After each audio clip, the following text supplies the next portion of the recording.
Hey folks, how's it going? Rome Gaming here, back in another video. Today's episode, we're going to be covering the Mistweaver Monk and whether or not you should play it at the end of Dragonflight in Season 4 and going into War Within. So what I'm going to do for this video is I'm going to break it out between a pros list and a cons list, and then you can make the decision for yourself whether or not this feels like a spec that you might be interested in or a spec that you might want to play. So let's first start out with the pros. So the first pro that I would give to Mistweaver Monk is just how fun it is to play.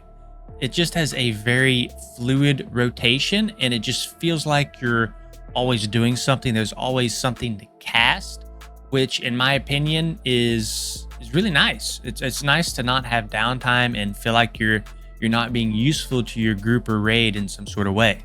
And I kind of think this is just a general pro of playing a melee based healer. It just feels like you're really doing damage. Even if you're not, no matter what the meters say, it feels like you're hitting really hard.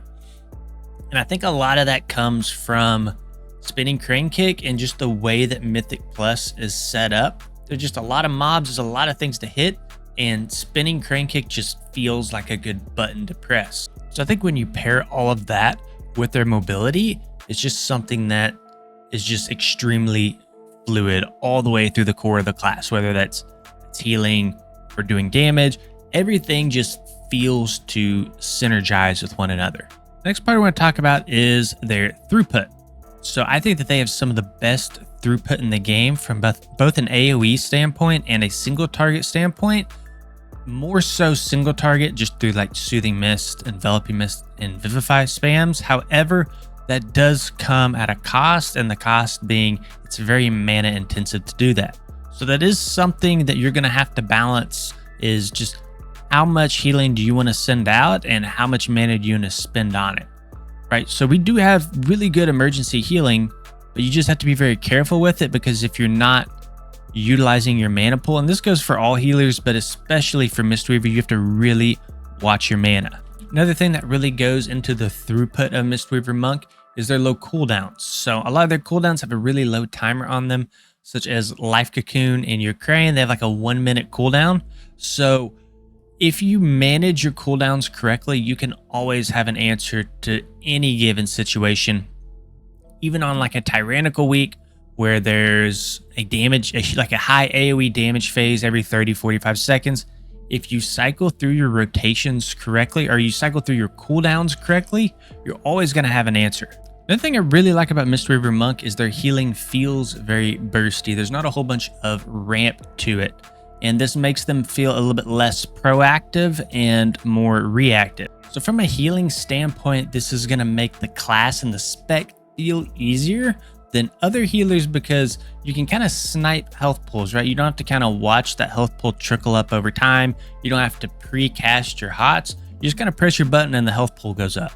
Now there is still some hot action though, especially through our Ancient Teachings buff. So it's going to feel like health pools are trickling up. So we kind of fit this fine line between Restoration Druid and Restoration Shaman. And in my opinion, this is what makes Mistweaver Monk so good, is you kind of get the best of both worlds. Let's go ahead and get to some of the cons of Mistweaver Monk. Now let's get into our first con of Mistweaver Monk, and that's going to be that we're very mana hungry. So if you want to get out some emergency healing through Soothing Mist, Enveloping Mist, and Vivify spams, you can do it, but you're going to have to pay for it with mana.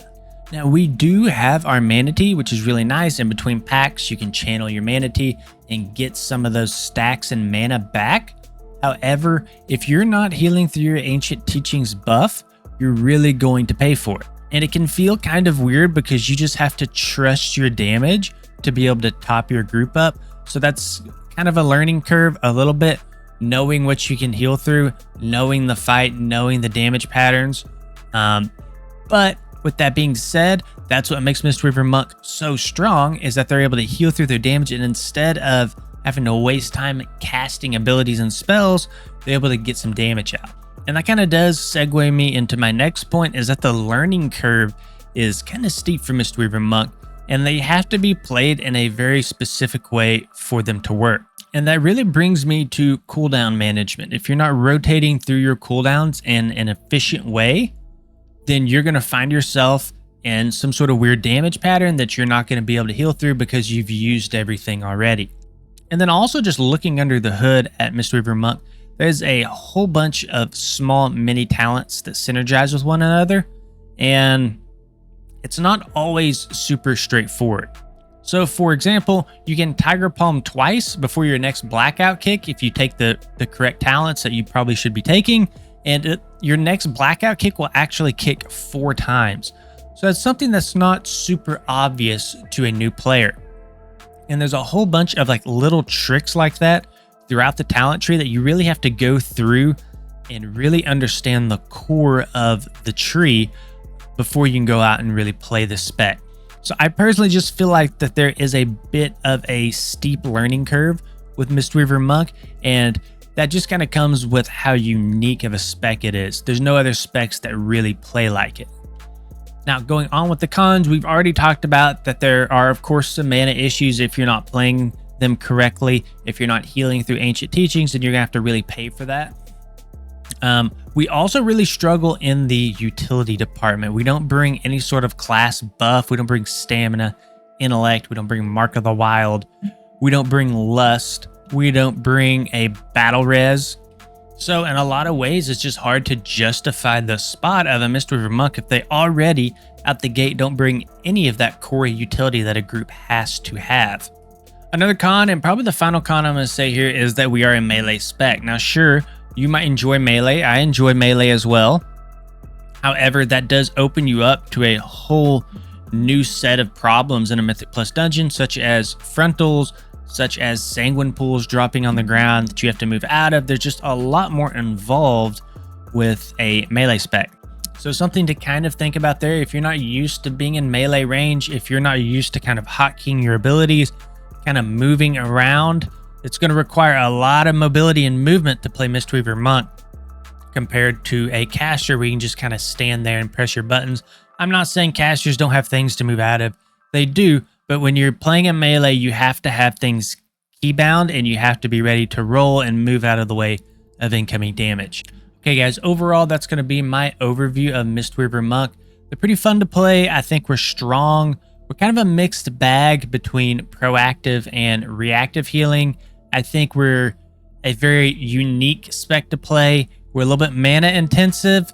And in terms of the utility department, I think we just need a slight bump.